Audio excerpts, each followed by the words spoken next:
sidang di Jakarta di gereja JKI Goshen, bukan Gojek ya, Goshen. Go dan Sai ya. Ada 4 tempat. Kami ada di Permata Hijau, di Belesa, ada di Bandung, ada di Semarang, dan ada di Surabaya. Puji Tuhan, kita berkembang sangat luar biasa. Kurang lebih jemaat kita sekarang ada 600-an ya, yang Tuhan percayakan buat kita. Ada satu mujizat yang luar biasa tahun ini, itu kita akuisisi sebuah sekolah itu ya, di Bandung. Itu gedungnya muat 600 sudah, jadi besar. Itu mujizat supranatural. Nanti ceritanya, nanti kalau diundang lagi saya cerita lah sebenarnya. Hari ini ceritanya lain sebenarnya. Dan saya bersama dengan istri saya, boleh bantu berdiri, Ibu Marina, dan bersama dengan 2 ibu-ibu juga. Yang pertama Ibu Sri, silakan berdiri. Ya, ada Ibu Angelina, dan ada mama angkat saya di Amerika, Ibu Lucy, dia juga seorang hamba Tuhan. Silakan bagi diri, Mam Lucy. Dan satu lagi hamba Tuhan juga dari Jakarta, dia akan tinggal di sini untuk 100 tahun. Ibu Susi, silakan bagi diri. Ya, 3 bulan di sini. Kami malam ini akan berangkat ke Washington DC, terus ke New York. Saya ini pendeta unik, saudara. Panggilan saya ini panggilannya profetik ya. Jadi kalau saudara pernah dengar almarhum Pak Petrus Agung, ya modelnya kayak gitu-gitulah ya. Jadi kita kekuatan, kita ada tadi tiup shofar, ada bahasa roh, profetik. Jadi memang kalau saya lihat tadi ibadah tempat ini, saya teringat zaman opa-oma saya dulu ya. Tapi luar biasa ya, masih punya kultur seperti ini, bagus sekali. Dan saya dengar ini gereja sudah dibeli ya, luar biasa ya. Pertama buat Tuhan Yesus. Saya kagum juga dengan hambanya Pastor Adi untuk membeli tempat ini sebagai tempat untuk beribadah. Anak saya 2, dan dua-duanya wanita, nggak ikut, biasanya ikut. Tapi nanti kalau ke Amerika datang lagi, saya akan ajak supaya bisa kenal dengan kita semua. Oke. Pagi hari ini tema khotbahnya adalah mujizat supranatural. Siapa yang percaya mujizat masih ada angkat tangan? Katakan kiri kanan, mujizat itu masih ada. Mujizat itu masih ada. Nah, ada golongan-golongan tertentu di dunia ini yang sudah nggak percaya tentang adanya mujizat, dan kekristenan itu memiliki teologi yang sendiri dan kita nggak bisa menghakimi mereka. Mungkin mereka dari angle yang berbeda.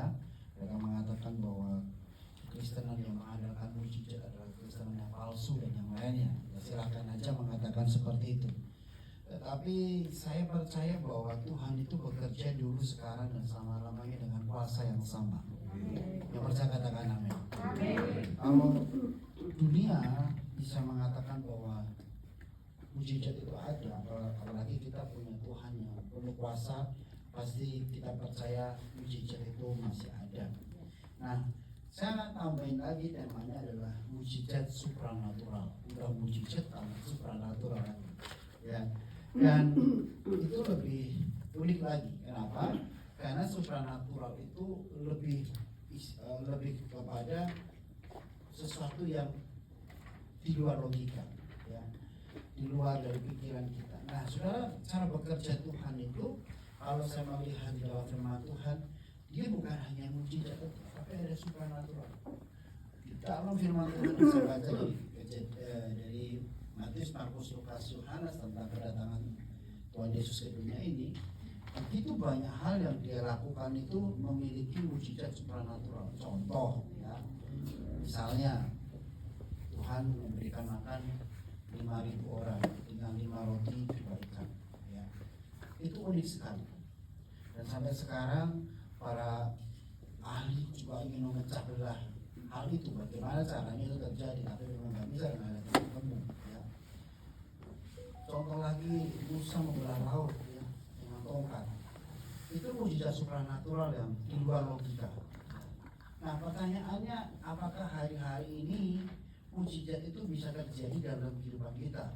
Buat saya, menurut saya terjadi dan pasti bisa. Selama kita percaya katakan amin. Kemarin saya menemukan satu keajaiban yang luar biasa, di mana teman saya divonis oleh dokter kanker stadium 4 dan tidak lebih dari setahun akan dipanggil Tuhan. Ya, dan dia telepon saya dan dia mengatakan sama saya, Pastor Joy, ini kejadian 2 tahun yang lalu ya, tapi mujizatnya baru 6 bulan yang kemarin, 5 bulan kemarin. Dia bilang, dokter sudah vonis saya hidup hanya 6 bulan dengan kanker stadium 4 seperti ini. Tapi dia coba berdoa, coba mengandalkan Tuhan, dan dia yang hebatnya lagi, yang supranatural lagi, tanpa pakai obat-obatan. Dia coba makan obat-obatan, dia makan obat-obatan, dia coba makan pakai vegetarian, tumbuh-tumbuhan dan semuanya, dan dia berdoa dan dia baca firman Tuhan sehari bisa ratusan ayat, bahkan berapa pasal, dan menyembah Tuhan dan menyembah Tuhan. Dan waktu dia ke Singapura lagi terjadi mujizat bahwa sakitnya sembuh dan tidak ada cancer, dan dokter mengatakan 6 bulan sampai sekarang masih hidup. Artinya apa yang diperkatakan dokter beda dengan apa yang diperkatakan Tuhan. Jadi mujizat supranatural itu bisa terjadi di dalam kehidupan kita asal kita percaya. Nah, saudara, saya tergelitik dengan sebuah firman Tuhan tentang 5 roti 2 ikan. Yuk kita buka yuk Matius pasal 14 ayat yang ke-14. Ayat yang ke-15. Matius 14 ayat yang ke-15. Apakah yang di belakang bisa dengar suara saya? Bisa ya. Matius 14:15. Mari kita baca bersama-sama. Menjelang malam, murid-muridnya datang kepadanya yang berkata, tempat ini sunyi dan hari sudah mulai malam. Suruhlah orang banyak itu pergi supaya mereka dapat membeli makanan di desa-desa. Tetapi Yesus berkata kepada mereka, tidak perlu mereka pergi, kamu harus beri mereka makan. Jawab mereka, yang ada pada kami di sini hanya apa? 5 roti dan 2 ikan. Yesus berkata, bawalah kemari kepadaku. Lalu disuruhnya orang banyak itu duduk di rumput, dan setelah diambilnya 5 roti dan 2 ikan itu, Yesus menghadap ke langit dan mengucap berkat, lalu memecah-mecahkan roti itu dan memberikannya kepada murid-muridnya. Lalu murid-muridnya membagi-bagikan kepada orang banyak. Dan mereka semuanya makan sampai kenyang. Kemudian orang mengumpulkan potongan-potongan roti yang sisa 12 bakul penuh. Yang ikut makan kira-kira berapa saudara? 5.000 laki-laki, belum perempuan. Tidak termasuk perempuan dan anak-anak. Sesudah itu Yesus memerintahkan murid-muridnya naik ke perahu dan mendorongnya. Yang ikut makan kira-kira 5.000 laki-laki, tidak termasuk anak-anak. Ya. Saudara, kalau di versi lain ada di Markus atau Lukas sisa 12 bakul. Nah, saudara, waktu saya mempelajari firman Tuhan ini yang dinamakan mujizat plus di luar logika. Ya, yang namanya supranatural. Artinya apa? Pikiran kita, otak kita itu nggak bisa nyampe untuk melihat hal seperti ini. Bagaimana? Ya. Nah, mungkin ada orang mengatakan begini, Pastor, Pak Pendeta, itu kan yang melakukan Tuhan. Jadi kita bukan Tuhan, jangan melakukan itu. Ya, itu kan yang melakukan Tuhan Yesus. Kita ini kan manusia biasa, dia kan Tuhan. Nah, saudara semua katakan, di dalam firman Tuhan, kalau kita melihat, setelah Yesus naik ke surga, begitu banyak mujizat supranatural dilakukan oleh Petrus, Paulus. Ya. Bahkan kalau saya mau katakan, murid-muridnya waktu di loteng atas, di Roh Kudus, mereka akhirnya kepenuhan Roh Kudus dan akhirnya banyak sekali hal-hal yang luar biasa mereka lakukan. Artinya apa? Sebenarnya Tuhan ingin mengatakan bahwa Yesus mengatakan bahwa kamu juga bisa. Karena kalau kita perhatikan menurut kristologi ya, waktu Yesus di dalam dunia, dia 100% manusia. Percakapan amin. Tapi juga 100% Tuhan. Ya. Artinya apa? Buat kita, kalau kita percaya supranatural itu bisa terjadi, saya percaya kita ini bisa melihat itu dalam kita sehari-hari. Sama-sama katakan, intinya percaya dulu. Intinya percaya dulu. Amin, saudara.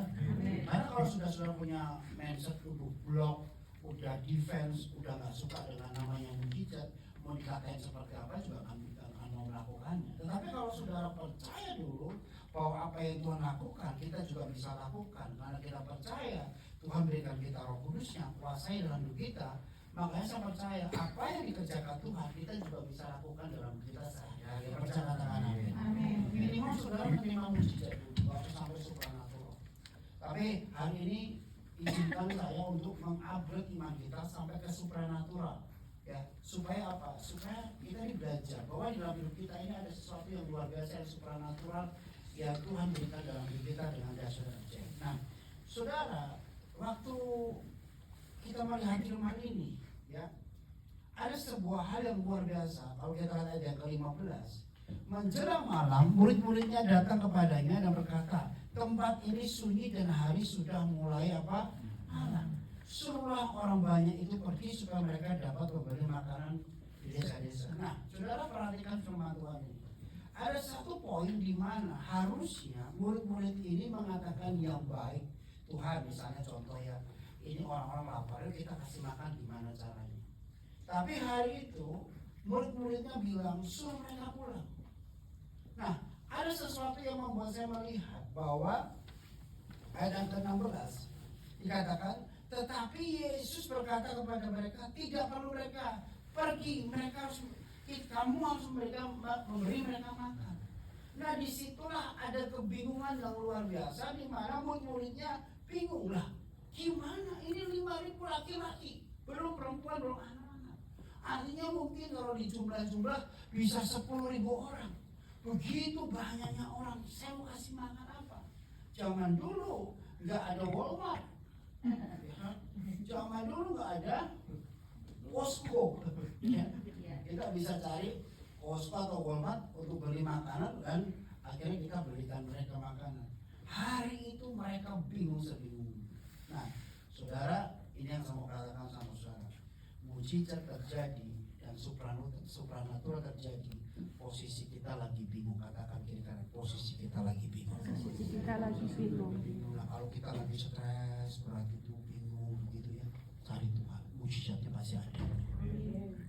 Amin ya Allah, saudara. Kayaknya di sini semuanya baik-baik aja, nggak ada yang bingung, nggak ada yang ada masalah ya. Dari muka-muka saudara, muka-muka penuh berkat ini kayaknya. Saudara, kadang-kadang nih, seringkali kita ini mengalami posisi manusia lah, siapapun juga, mau itu orang kaya, mau orang miskin, mau orang punya pendidikan, nggak punya pendidikan, seringkali ada di satu titik yang namanya bingung dan stres. Dan kalau orang bilang depression, gimana caranya? Ya, kok bisa nih? Aku harus menghadapi ini seperti orang sakit, tiba-tiba divonis cancer tadi bulan, bingung lah. Betul. Tiba-tiba dokter mengatakan umur kamu paling lama cuma 6 bulan, bingung lah. Tapi saya mengatakan di titik itulah seringkali mujizat supranatural terjadi, tergenapi begitu luar biasa dengan cara yang ajaib. Yang percaya katakan amin. Saya ini kemarin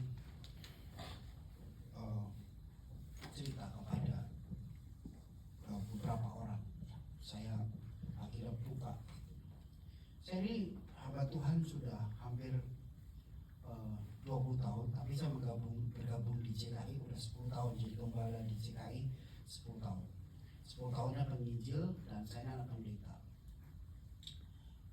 Dari saya melayani Tuhan jadi gembala sampai sekarang ini, saya ini nggak punya rumah awalnya.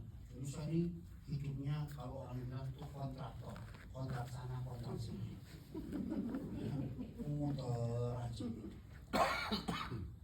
Saya dulu khotbah itu di mana-mana itu banyak gitu. Kalau di Indonesia itu jadwal pelayanan itu bisa khotbah Tuhan itu bisa 6 kali 7 kali. Kami pun nggak bisa punya rumah. Ya. Jadi dulu saya itu jarang ada di gereja. Sering pergi penginjilan. Nah akhirnya Jumat kami waktu itu sedikit sekali, ya, Pak Edi kami kecil di Kelapa Gading. Jemaat kami cuma 50. Ya. Waktu itu Pak Adi meresmikan gereja kami, dia bilang gini sama saya, kalau kamu cuma jemaatnya kecil gitu ya, kamu bikin jangan jangan kalah sama partai gitu, pokoknya dia ngomong gitu. kalau bikin gereja itu 5.000 ya, saya aminkan itu. Nah, gereja kita kecil dan kita ngontrak sewa. Nah, tahun 2020 saudara, hidup saya itu kan hidup dari khotbah ya. Misalnya kayak gini khotbah, pulang diberkati, dapat angpau lah, dapat PK ya. Nah, saya hidupnya seperti itu tuh. Jadi saya khotbah sana, khotbah sini, dapat persembahan kasih, dapat angpau, dapat berkat. Saudara masih ingat ya tahun 2020 COVID, betul kan? Wah saudara, disitulah saya bingung, saya stres. Kenapa? Hidup saya di khotbah tiba-tiba di-cut mendadak, semua jadwal saya setahun itu habis. Semuanya bilang, Pak maaf Pak, karena COVID gereja kami tutup, kami online, jadi Bapak tidak datang. 1 tahun itu saya ada pelayanan, tahun 2020. Saya bilang sama istri saya, tabungan kita berapa? Cuma ada 5 juta. Bayangin, saya punya anak 2, kami harus bayar listrik, bayar sekolah, bayar cicilan mobil. Pada waktu itu kami punya cicilan mobil ya. Belum lagi kami harus urusin kebutuhan panti asuhan kami, karena kami punya panti asuhan. Sekarang anak kami di Solo itu ada 100 anak. Nah, panti asuhan kami itu dari luar pulau, Mentawai, Nias, Kupang, Ambon, Papua. Maaf ya kalau dari luar pulau ada di tempat ini, tapi mereka itu saudara, anak-anak itu dari luar pulau, kalau makan bahasa Indonesianya, bahasa Jawa ini banyak. Makan mereka tuh banyak. Orang Papua tuh kalau makan sup gini. Nah di tempat kami itu all you can eat, bebas. Karena memang Tuhan suruh saya memberi makan mereka sampai kenyang. Jadi makan nasi boleh tambah, sayur boleh tambah, tempe boleh tambah, telur boleh tambah, tapi ayam tetap satu.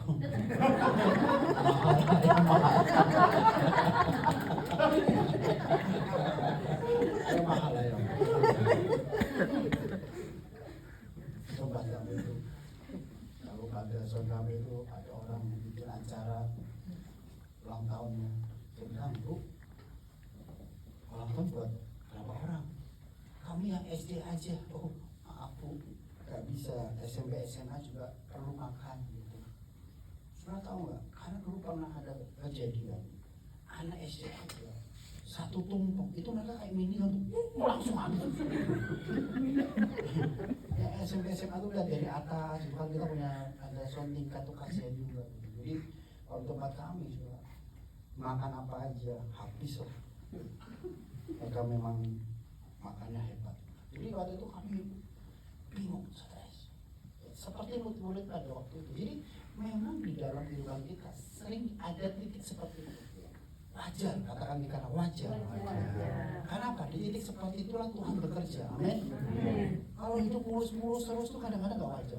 Menurut saya loh ya, menurut saya. Karena gak ada tantangannya, gak ada sesuatunya gitu. Tapi kalau kadang-kadang Tuhan bawa kita di lembah, di padang gurun, di tempat-tempat yang gak enak gitu, wajar. Ketemu orang-orang yang nyakitin, wah itu ada orang-orang yang fitnah, ada orang-orang yang nyebelin kita, ada orang-orang yang diizinkan Tuhan. Ada manusia-manusia begitu ya, hidup cuma untuk jelekin kita, ada. Kayaknya kita itu paling didiamkan dia untuk hancur gitu ya. Tapi ya nggak apa-apa, memang ada seperti itu, memang kadang-kadang diizinkan itu.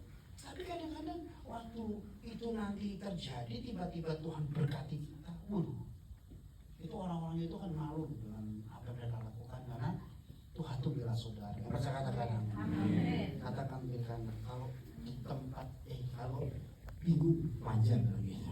Kalau bingung itu wajar. Stres wajar. Kalau stres itu wajar. Artinya apa? Sebentar lagi terima mujizat.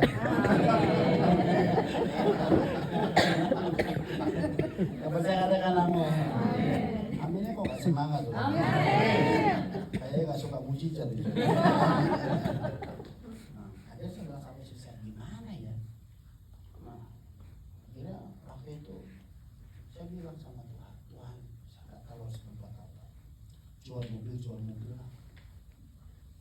Tapi tiba-tiba satu waktu anak rohani saya Surabaya itu aneh. Dia bilang gini, saya panggilannya PJ itu artinya Pastor Joy. Nama saya kan Joy Israel kan. PJ itu ini lagi diserang Hamas nih namanya. Joy Israel. Nah, PJ, ya mau nggak jualan masker? Oh, kenapa? Ini banyak masker aku kirim dari Cina imporin. Wah, hari itu saudara saya coba jualan masker, akhirnya berhasil. Jadi saya mau katakan sama saudara, Tuhan itu kadang-kadang kasih cara-cara yang unik. Katakan kiri kanan, gak selalu sama. Kadang-kadang berbeda. Jadi kadang-kadang sama Tuhan saudara jangan mau pola-pola yang sama.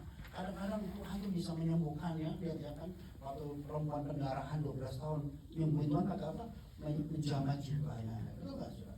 Kadang-kadang Tuhan pakai ludah, diosir-osir ke tanah, terus kasihkan ke mata orang itu. Coba hari ini, kadang begitu saudara. Bisa digaplok tuh orang. Tapi cara Tuhan tuh aneh, berbeda-beda. Makanya sama Tuhan tuh indah saudara. Makanya juga orang Kristen itu bersyukur sekali, indah sekali. Kenapa? Tuhan yang kita sembah itu punya cara 1001 cara untuk menolong saudara. Dengan cara yang berbeda. Makanya firman Tuhan katakan, terkutuklah orang yang mengandalkan manusia, tapi diberkatilah orang yang mengandalkan apa? Kenapa? Karena cara Tuhan itu hebat. Cara Tuhan itu luar biasa, yang baca katakan amin. Di luar pikiran, di luar dari apa yang kita pikirkan dan doakan. Maka saya mengatakan sama saudara hari ini, ayo kita terus percaya. Nah, akhirnya saya jualan masker gitu. Jualan masker untung 30 juta. Jadi hari itu profesi saya berubah. Dan dulunya khotbah sekarang jualan masker. Saya bilang, masker nih ada masker. Wah, rumah sakit pesan saya. Tapi ini poin yang kedua. Poin yang pertama, Tuhan bekerja di dalam kebingungan. Poin yang kedua, tiba-tiba Tuhan bilang sama saya, uang itu taburkan kepada orang-orang yang memerlukan. Nah, sama seperti firman Tuhan. Di dalam keadaan kita yang lagi bingung, lagi stres, biasanya Tuhan suruh kita memberi. Kalau saudara ingin menerima mujizat supranatural, belajar memberi di dalam keadaan yang empty. Katakan kiri kanan, memberi lagi punya gampang. Ngomong yang sebenarnya jangan. Oh, disuruh ngomong jangan. Katakan kiri kanan, memberi lagi punya gampang. Tapi kalau memberi lagi diproses, katakan air mata, gak gampang. Murid-muridnya bilang, guru, mereka suruh pulang aja. Tapi Tuhan bilang apa? Kamu yang kasih mereka makan. Hari itu Tuhan bilang, nah 30 juta ini kamu jangan ambil ya. Adalah saudara siap-siap bayar mobil, bayar listrik, bayar uang sekolah, kasih beli beras buat anak panti asuhan. Hari itu Tuhan bilang, kamu kabur. Saya bilang, kabur buat apa Tuhan? Tuhan bilang, kasih ke orang-orang yang Gojek, yang taksi. Saya nangis di situ. Saya bilang sama istri saya, ini 30 juta Tuhan suruh memberi. Istri saya bilang, ya udah, kita bikin sembako hari itu untuk 200 orang. Hari itu saya pakai masker, pakai APD, semuanya di Indonesia kan memang lagi susah ya. Jadi kita harus pakai itu, kita bagikan ke orang-orang di pinggir jalan, taksi-taksi. Yang paling kasihan itu sebenarnya waktu itu adalah Gojek, saudara. Taksi online, sopir online, kasihan. Kenapa? Dia kalau nggak narik mati, betul nggak? Dia kalau nggak apa sih, kalau di sini Gojek itu apa, Uber ya, apa? Dia kalau nggak kalau nggak kirim barang, dia nggak dapat makan, dia mati juga. Tapi kalau di rumah karena COVID mati juga. Karena Indonesia pada waktu itu COVID itu mari sekali. Hal itu sekali dengan air mata, saya memberi empty. Akhirnya jualan apa? Suaranya kok lagi? Akhirnya jualan, ada suara lagi? Besaran kayaknya. Tes, oke. Jadi akhirnya jualan masker lagi, dapat lagi. Dan akhirnya saya mulai belajar online. Nah, ada sebuah hal yang lucu. Tiba-tiba online saya naik. Saya ada YouTube, saya kalau saya searching YouTube Israel, saya masuk. Akhirnya tiba-tiba kok bisa banyak. Hari itu sudah yang ikut Zoom saya dan YouTube saya itu bisa 500 orang. Jadi saya bingung juga, kok bisa? Ya, ini kayak Ibu Sri ini dan Ibu Angel ini hasil dari YouTube saya. Dari Zoom. Wow. Nah akhirnya saya masih ingat bulan Juni tiba-tiba ada orang telepon saya dari YouTube. Dia orang udah tua, umur 70 tahun, dia bilang gini, dengan PJ ya? Iya, perkenalkan nama saya ini, saya ingin PJ doakan tanah saya di Cikarang. Oh iya, dengan Bapak siapa? Saya dengan Pak Santoso. Saya mau PJ doakan tanah itu 10 tahun gak laku-laku. Dari kapan Kong? Dari 2011 saya suruh orang doakan, gak ada yang laku sampai hari ini. Dalam hati saya, sebelum COVID aja nggak laku, apalagi COVID. Ini orang aneh. Tapi ada bagusnya, dia bilang ini. Dan saya berjanji ini, kalau tanah itu laku, saya akan kasih perpuluhan kepada Anda. Emang berapa dijual? 13 miliar. Oh, saya langsung datang.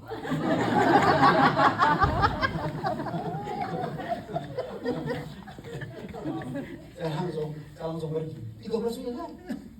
Kalau misalnya dijual laku kan dapat 1,3 M. Saya datang, terus dia pintar sudah. Dia suruh saya datang, dia video call. Saya pakai APD sana. Tanahnya itu kan kurang lebih 1 hektar, 1 hektar lebih lah sudah. 1,5 hektar.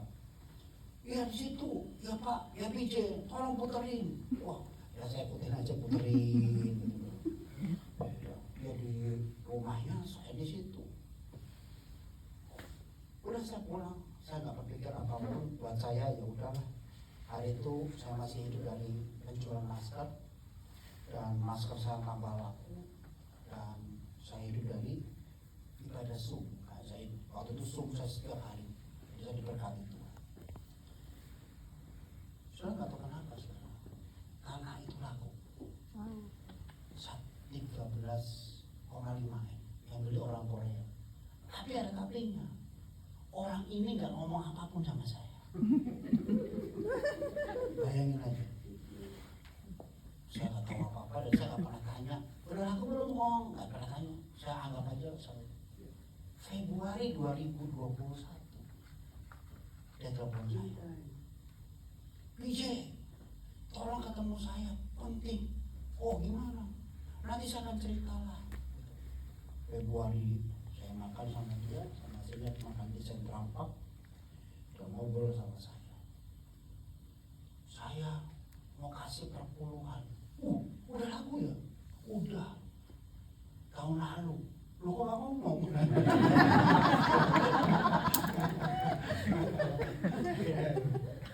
Ya saya gak mau kasih perpuluhan karena besar.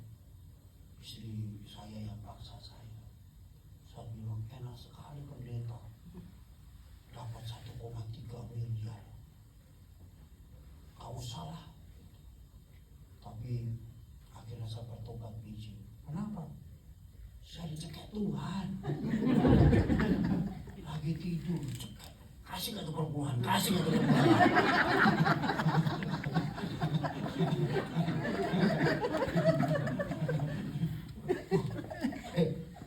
Masa sih ada Tuhan nyekek? Nyekek saya. Baru tahu saya.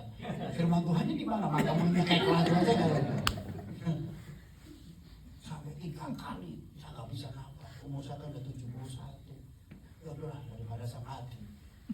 Saya ngomong sama istri saya marah-marah. Makanya Pak, kasih itu pendeta, kasih itu pendeta. Jangan ditahan-tahan tuh berkata pendeta. Tapi 1,3 miliar. Ya udahlah, kasih aja. Besoknya saudara saya cek dikasih. Tepuk tangan buat Tuhan Yesus. Terus saya nanya sama istri saya, ini ada uang segini. Kaget dia, dari mana? Jual tanah. Terus dia buat apa? Saudara tahu? Saya DP rumah. Tadi saya cerita tadi, selama saya melayani 20 tahun saya nggak punya rumah. Padahal pelayanan saya lagi banyak-banyaknya, lagi terkenal-kenal. Malah di zaman COVID gak ada pelayanan, gak diundang kemana, bisa beli. Itu namanya mujizat supranatural. Percaya katakan amin. Kadang-kadang gak bisa dipikirkan. Ini cerita ini jarang orang tahu lah, baru beberapa orang tahu. Saya pernah cerita, tapi hari ini saya buka. Sudah tahu? Hari itu juga gereja kami yang di Kelapa Gading pindah ke Permata Hijau yang muat. Dulu kami gereja kami cuma 80. Hari itu kami dikasih Tuhan tempat muat untuk 350. Dan hari itu semua renovasi tempat sound system 2,5 miliar Tuhan adakan dengan cara ajab. Sampai sekarang kita nggak tahu dana dari mana. Pokoknya orang terus kirim. Dan hari itu jemaat kami berubah naik sampai hari ini. Saya bisa bayangkan dari 80 jadi 600. Gimana caranya? Tadi di tengah keadaan yang tidak baik belajar cari Tuhan. Yang kedua, di tengah keadaan yang paling tidak baik, kalau Tuhan suruh menabur, tabur. Yang percaya katakan amin. Kadang-kadang itu gak mudah untuk kita lama, tapi itu akan menghasilkan mujizat. Yang ketiga, nah saudara lihat ya, ayat yang ke-16, ayat yang ke-17, jawab mereka, yang ada pada kami di sini hanya 5 roti dan 2 ikan. Yesus berkata, bawalah kemari kepadaku. Sudah bisa bayangkan, waktu saya mempelajari firman Tuhan ini, poin yang ketiga yang luar biasa. Kalau kita ingin melihat mujizat supranatural, saudara kata bawalah itu ada artinya mengartikan begini. Mari kita ini melekatkan diri sama Tuhan. Nah saudara, kata pembawalah itu bahasa aslinya adalah worship, menyembah. Jadi kalau saudara punya apa-apa dalam hidup kita ini, bawa kepada Tuhan dengan penyembahanmu, worship. Maka saya mau katakan mujizat supranatural itu bisa terjadi pada waktu kita banyak menyembah Tuhan. Jadi saya suka sekali penyembahan di tempat ini, worship. Ya. Jangan pernah lepaskan pujian penyembahan. Itu provider kita. Katakan kiri kanan, pujian penyembahan itu besar kuasanya. Saudara, mungkin engkau cuma nyanyi satu lagu, bagi Tuhan tak ada yang usah. Tapi kalau itu dibawa, makanya saya mau katakan, sebenarnya saya ini berkhotbah 5 roti 2 ikan ini sudah berkali-kali. Tetapi waktu saya mempelajari firman ini 2 hari yang lalu untuk firman Tuhan untuk hari ini, saya tanya, kenapa ya Tuhan 5 roti 2 ikan itu harus dikasih kepada Tuhan? Tiba-tiba Roh Kudus ngomong sama saya, itu tentang worship, penyembahan. Penyembahan itu adalah sebuah hal yang kita bawa dari hidup kita kepada Tuhan, memberi. Ya, makanya di dalam hidup kita ini, kalau ke gereja ini, sebenarnya apa sih kita mau lakukan? Kita ini sebenarnya dibawa Tuhan untuk memberi. Ya percaya katakan amin. Bukan persembahan aja, tetapi nyanyian kita, pujian kita. Makanya saya bilang sama orang-orang kalau di gereja, jangan kalau ke gereja tuh nyembah tuh cuma nyanyi, angkat tangan gitu ya, nah gitu, nggak lebih tinggi lagi. Ya. Kalau nyanyi yang semangat, nggak bisa katakan amin. Waktu angkat tangan, tuh waktu bisa ibu ini yang tengah siapa? Namanya ibu Pinta. bagus loh, ya. Oh semangat, nah gitu. Ya. Tadi bapak tadi yang nyanyi itu apa namanya, lagu kesaksian bagus juga, ibu ini suami istri, ya, tepuk tangan ya.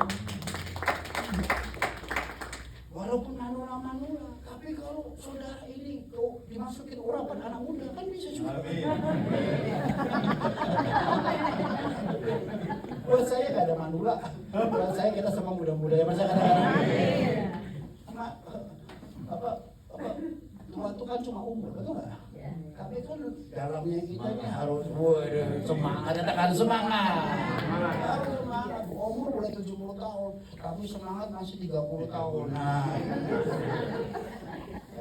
harus punya seperti itu. Jadi saudara harus nyanyi sama. Tadi ketua selebut kita kembali lagi kan, hamba Tuhan yang luar biasa. Waduh semangat. Kalau Indonesia itu besok ke Sumba, besok ke Semarang, besok ke Medan, aduh. Karena jika itu di Indonesia tuh tumbuh luar biasa sekali, dahsyat sekali. Ada pertumbuhannya hebat. Ya. Kami pun senang. Ya. Kami terus memberkati gereja pusat. Sinode kita setiap bulan akan ngasih 10%. Dari gereja saya setiap bulan ngasih 20%. Saya bilang sama bendahara saya, kasih 20%. Saya nggak mau 10%. Karena saya percaya ini sinode diberkati Tuhan. Konsisten dari waktu pertama 1 tahun sampai 10 tahun ini. Dan saya melihat bukti nyata gereja kami semakin besar. Kami ngasih 20% bukan tambah miskin, tambah diberkati, ya kan? Nah, poin yang ketiga adalah worship. Sama-sama katakan worship. Kalau saudara ingin melihat pujian penyembah, melihat supranatural, worship, penyembah. Lihat tuh Elia, waktu nabi-nabi Baal 350 nabi Baal, ya worship nabi Baal. Dia bilang, ayo nyanyi lagi, mungkin Tuhanmu budak kali. Wah dia tambah terus. Tapi waktu Elia angkat tangan menyembah Tuhan, kasih air sekelilingnya, persembahan, tiba-tiba api dari surga Tuhan membakar. Apa itu? Worship. Sampai saya sekali sebuah pujian penyembahan yang dinaikkan dari hati yang tulus bisa menyembuhkan, bisa mengangkat. Sama saya katakan amin. Si engkong tadi telepon lagi setelah saya kasih perpuluhan 3 bulan lagi telepon lagi. Telepon saya, PJ, kenapa kong? Aku masih punya tanah di Cengkareng. Berapa? 5 hektar. Coba kamu doakan supaya ada yang beli 35 miliar. Gede banget om, siapa yang mau? 30 miliar lah. Ya kamu doakan aja lah. Terus saya bilang sama Tuhan, gimana Tuhan? Ya kamu doakan. Terus saya tiba-tiba ngomong, untuk kali ini aku gak mau dicekek lagi. Aku langsung kasih.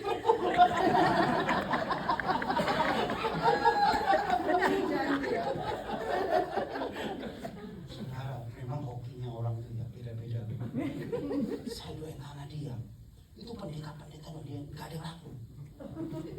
Makanya kamu katakan, kalau sama Tuhan itu aneh. Mujizat supranatural, percaya katakan.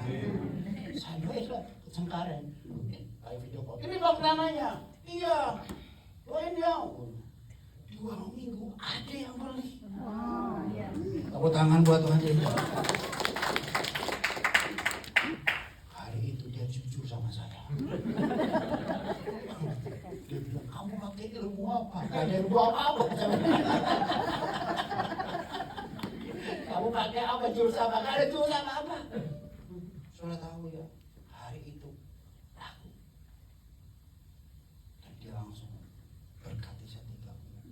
Saya beli rumah yang pertama saudara 5,5 miliar di masa COVID lunas.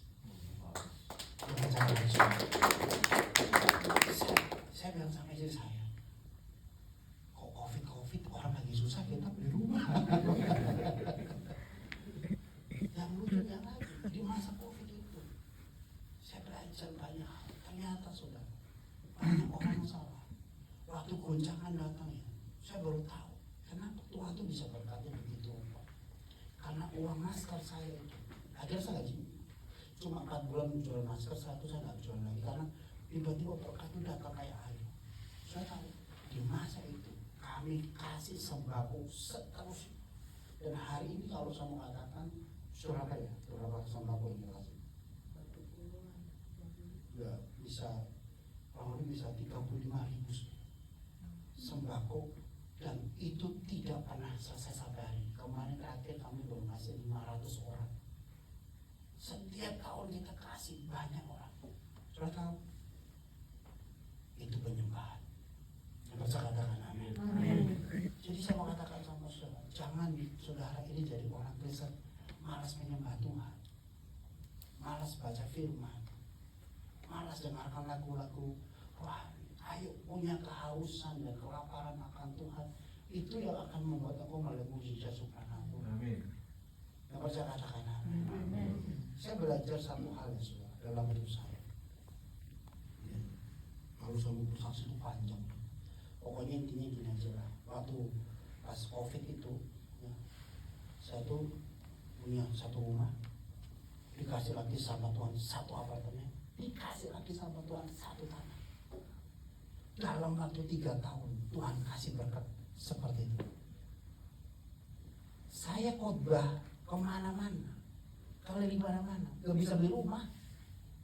Tapi lagi COVID bisa beli rumah. Kenapa? Itulah namanya mujizat supranatural. Saya percaya dalam hidup saudara nanti akan mengalami seperti itu. Kadang-kadang kita nggak bisa berpikir. Misalnya ini contoh ya, Tuhan arahkan kamu satu tempat, pindah ke satu tempat, kerjaan yang tidak baik, nggak enak, situasi nggak baik. Saya mengatakan, jangan menyerah. Mungkin di tempat itu malah Tuhan kasih berkat yang luar biasa. Amin saudara. Tuhan bisa mengubah kok padang gurun menjadi lembah yang hijau. Tuhan bisa mengubah tanah Kanaan bisa menjadi tempat yang penuh dengan susu dan madu. Saya katakan nama. Saya kemarin baru dari Palm Spring sama keluarga, kita main di Palm Spring. Yang nyetir suami dari Mamusi, saya panggil Dedi, orang tua saya. Jadi tuh lihat padang gurun aja bisa diubah menjadi hijau oleh orang-orang di sekitar sini. Saya mikir-mikir, iya juga ya. Orang aja bisa memulihkan keadaan, apalagi Tuhan. Siapa percaya Tuhan itu masih ada dan masih sanggup melakukan hal yang percaya. Yang sering terjadi begini ya, saya pernah khotbah ini, bisa khotbah mujizat dengan versi yang lain. Ada satu pendeta atau hamba Tuhan datang kepada saya, atau jemaat datang kepada saya. Mereka mengatakan begini, Biji kan itu kesaksiannya Biji, dan yang menikmati kan pastor, pendeta. Ya. Nah saya mau katakan, saya bersaksi atau saya menyampaikan ini contoh. Ya. Tapi saya percaya hidup kita ini sebenarnya ada banyak contoh yang kita bisa saksikan. Percaya katakan amin saudara. Banyaklah, siapa yang nggak punya kesaksian, betul nggak? Nah kalau ada orang mengatakan itu, ya itu kan kesaksian kamu. Saya kan belum pernah mengalaminya. Makanya saya mengatakan, kalau hari ini ada orang seperti itu di tempat yang belum mengalami mujizat, saya percaya, saudara ikutin apa yang Tuhan sampaikan hari ini. Percaya, Tuhan bisa kasih mujizat dengan cara yang ajaib. Makanya buat orang-orang yang hari ini di luar sana yang masih ateis, gak kenal Tuhan, gak mau kenal Tuhan, dan memang dia gak suka dengan apa yang namanya gereja, penyembahan, mereka gak perlu mujizat. Karena hidupnya fan-fan aja. Oh tapi jangan salah saudara, sekarang keadaan dunia lagi gak baik, perang lagi di mana-mana, resesi ekonomi akan terjadi, inflasi akan terjadi. Ya.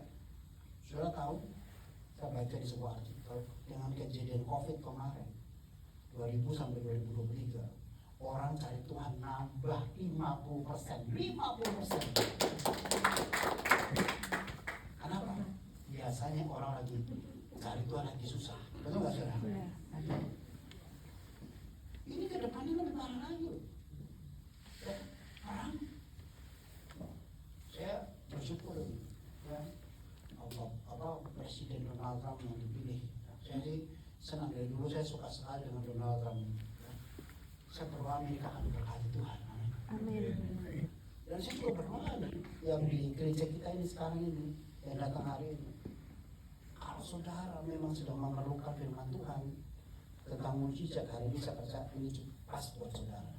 Tapi kalau hidupmu baik-baik saja, misalnya, saya nggak perlu mujizat, hidup saya udah kaya, hidup saya udah punya uang, saya udah baik-baik saja, ya nggak apa-apa. Tapi ingat baik-baik, kalau ada nanti goncangan dalam hidupmu, firman ini harus ingat baik-baik, menyembah Tuhan. Maka saya katakan satu hal yang paling penting untuk mengakhiri firman Tuhan. Kenapa banyak orang nggak bisa melihat mujizat supernatural? Ini musuh terbesar adalah apa? Kesombongan. Katakan kiri kanan, kesombongan. Kesombongan itu parah sekali. Orang sombong itu gak suka mujizat. Kenapa? Merasa dirinya bisa. Saudara, Tuhan itu paling gak suka orang sombong. Makanya Saul itu digantikan oleh Daud. Tapi orang yang rendah hati, orang yang percaya Tuhan, mereka masih memerlukan mujizat. Saya pun sekarang walaupun punya rumah, punya gereja, emang saya nggak perlu mujizat, masih lah. Tapi saya mengatakan sama dia, ada banyak orang yang sampai sekarang sombong, nggak percaya mujizat. Bahkan bukan dari luar saja, dari dalam Kristen sendiri ada banyak sekarang orang yang mengatakan, itu nggak penting lah, kesembuhan itu nggak penting lah, yang penting adalah teologi ini, teologi itu, teologi ini. Ya biarkan saja. Tapi yang di sini kita semuanya masih memerlukan. Oh, ada yang amin ya? Kenapa sekarang nggak memerlukan? Siapa yang masih memerlukan mujizat? Oh, saya masih. Tapi yang lebih penting daripada itu, mujizat supranatural. Tuhan bekerja lebih dahsyat. Amin, saudara.